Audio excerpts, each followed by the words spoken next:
Hello student, आज विद्यालय में आपका स्वागत है। आज हम कक्षा 10वीं के अर्थशास्त्र का प्रथम अध्याय विकास का भाग 3 देखेंगे। तो चलिए बच्चों स्टार्ट करते हैं। आज हम सबसे पहले देखेंगे राष्ट्रीय विकास।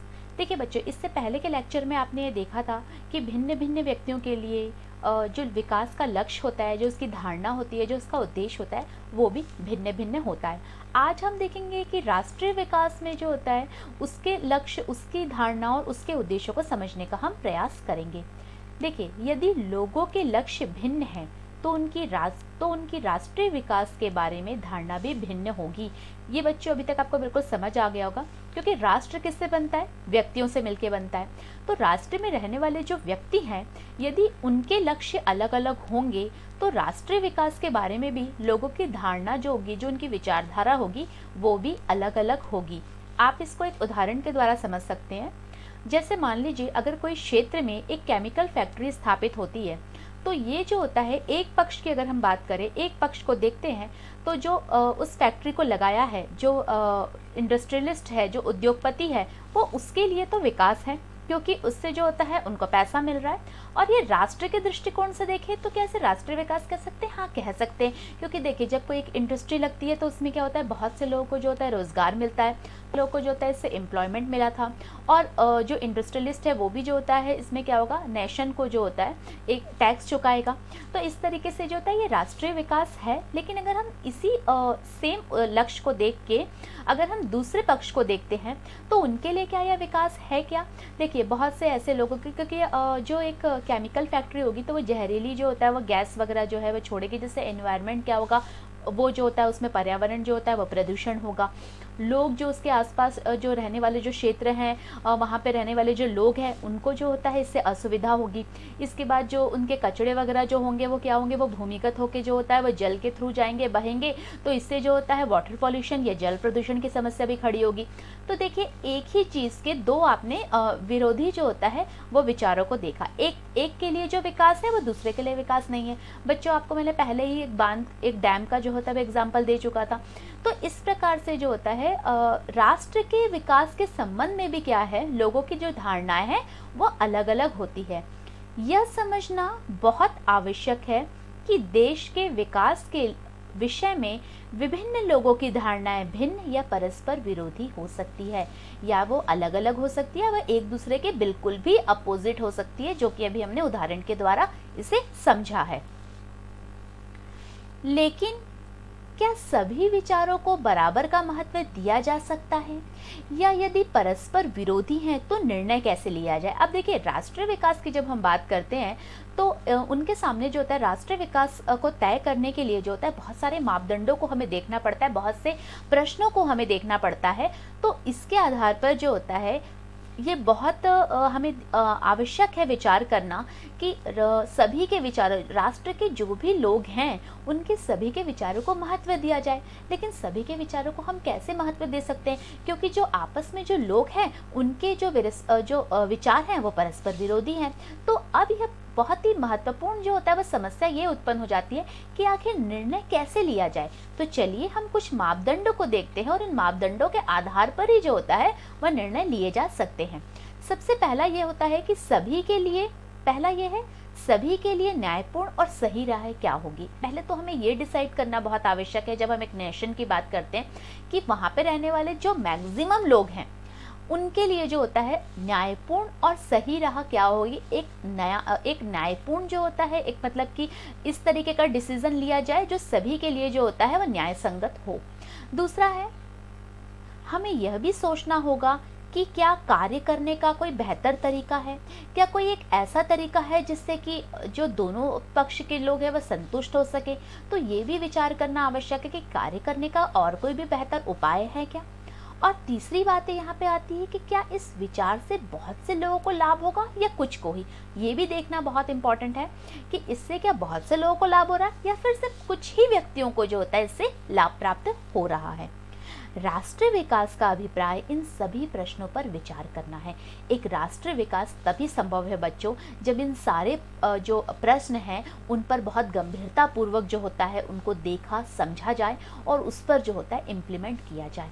देखिए, राष्ट्रीय विकास, हम ये बात बिल्कुल समझते हैं कि राष्ट्रीय विकास जो होता है उसके बारे में उसकी धारणा बनाना जो होता है एक बहुत जटिल प्रक्रिया होती है, लेकिन ये आवश्यक है। राष्ट्रीय विकास क्या हो, एक देश के सामने जो होता है ये चुनौती रहती है कि वह किस प्रकार से राष्ट्र में रहने वाले व्यक्ति का जो होता है विकास करे, क्योंकि हर प्रकार के व्यक्ति हैं, उनके विचार अलग अलग होते हैं, हर व्यक्ति जो होता है अपने आप में अलग होता है।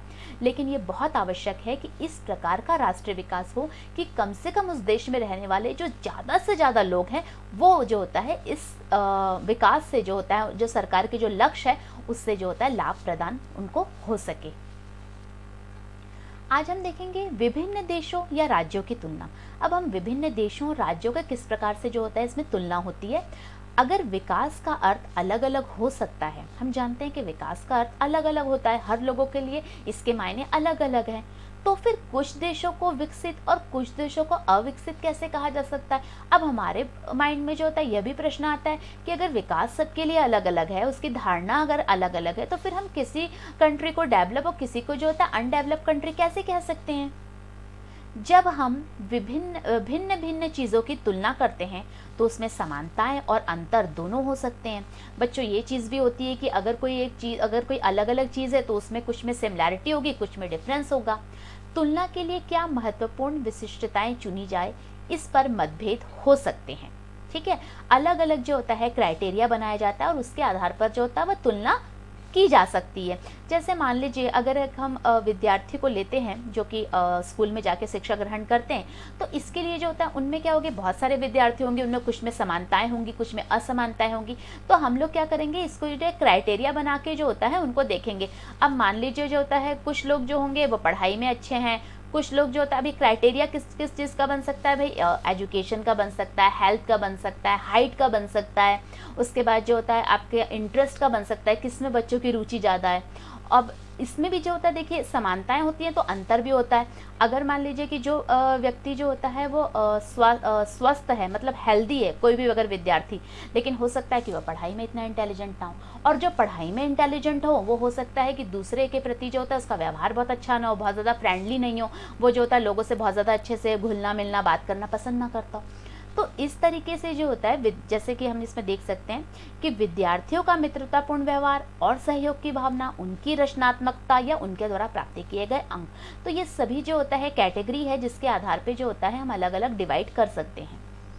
और यही बात जो होता है एक देश के लिए, एक राज्य के लिए भी लागू होती है कि उनको भी जो होता है अलग अलग कैटेगरी के थ्रू जो होता है हम लोग जो है उनको क्राइटेरिया के थ्रू उनको डिवाइड कर सकते हैं। मान लीजिए इनकम के थ्रू किसी को डिवाइड किया, किसी को जो होता है वो लिविंग स्टैंडर्ड के आधार पे, किसी को जो होता है वो हेल्थ के आधार पे। तो इस तरीके से इन सारी चीज़ों को देखा जा सकता है।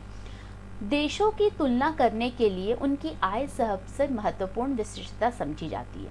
कुछ ऐसे संगठन होते हैं या अंतर्राष्ट्रीय संगठन भी है जो ये मानते हैं कि अगर आपको किसी देशों की तुलना करनी है तो उसके लिए सबसे इम्पोर्टेंट होती है आय या फिर आपकी income.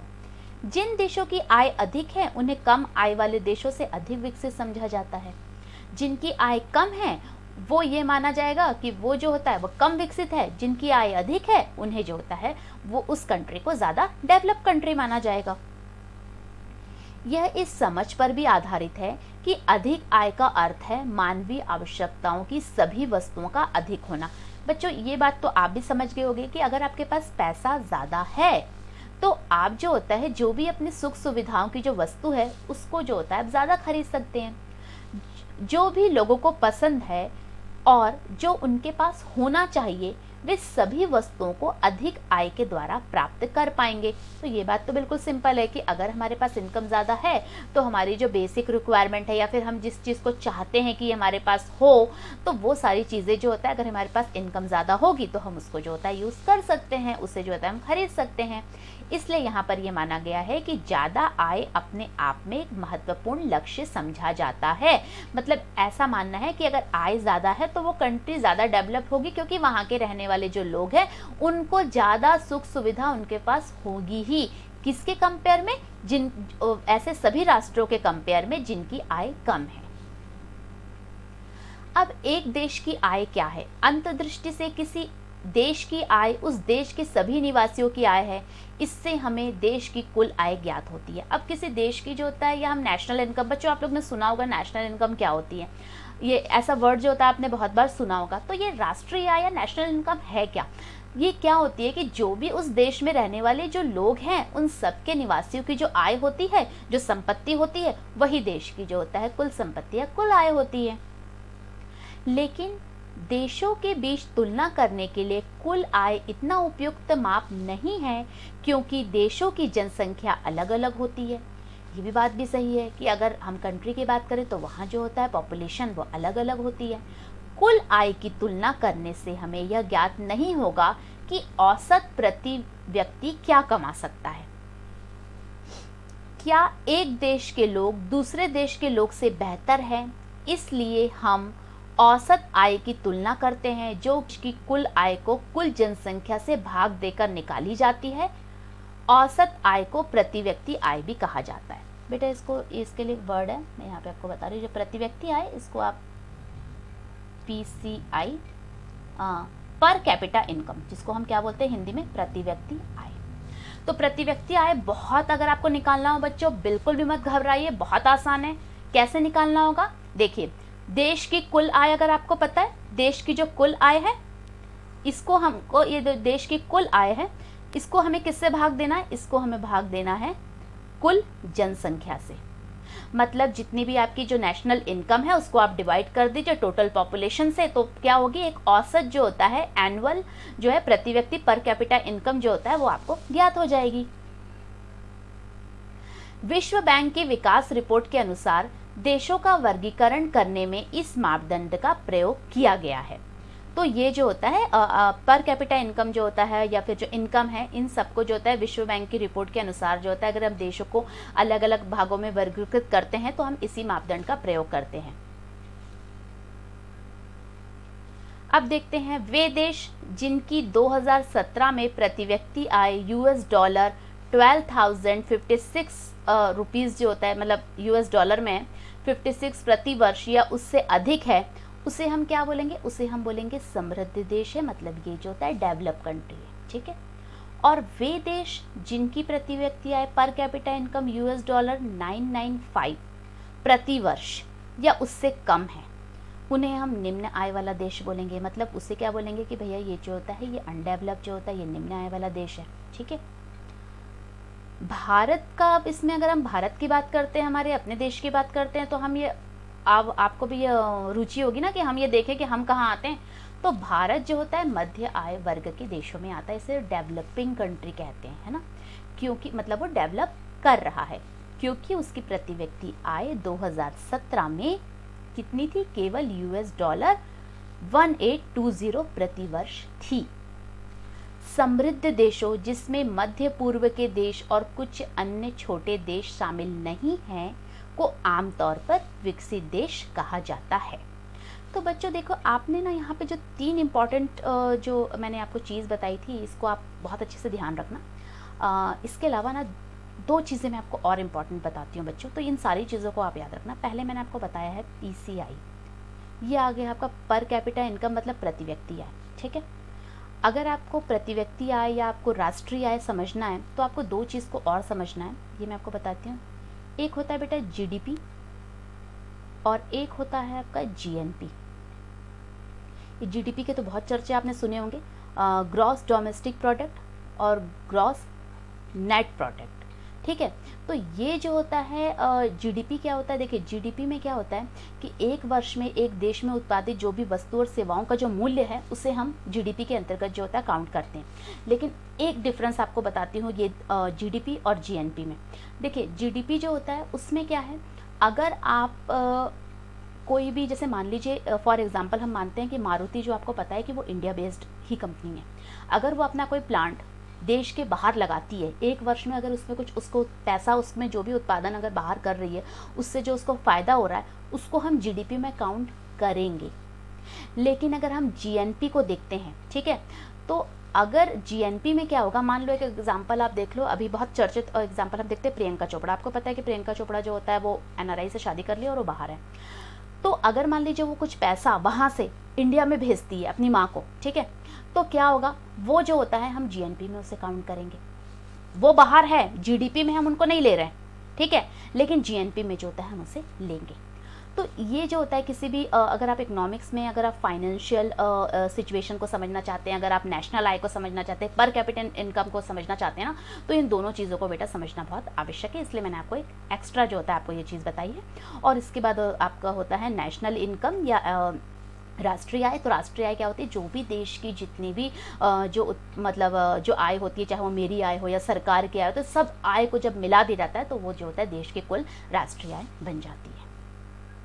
So what did we learn today, आज हमने क्या पढ़ा, क्या सीखा। तो बच्चों आज हमने देखा कि राष्ट्रीय विकास की हमने अवधारणाएं को देखा, उसके मापदंडों को समझा। उसके बाद देखा कि हम किस तरीके से जो होता है किसी कंट्री को डेवलप कह सकते हैं, किस बेस पे जो होता है किसी कंट्री को जो होता है वह अनडेवलप कह सकते हैं। तो इन सब में, और हमने पर कैपिटा इनकम को देखा, नेशनल इनकम को पढ़ा। और आगे आने वाले लेक्चर में हम देखेंगे केवल सिर्फ इनकम या आय ही इसका एक मानक नहीं है, और बहुत सारे अदर भी चीज़ें हैं जिनको लेके जो होता है एक कंट्री को हम डेवलप और एक कंट्री को हम अनडेवलप कह सकते हैं।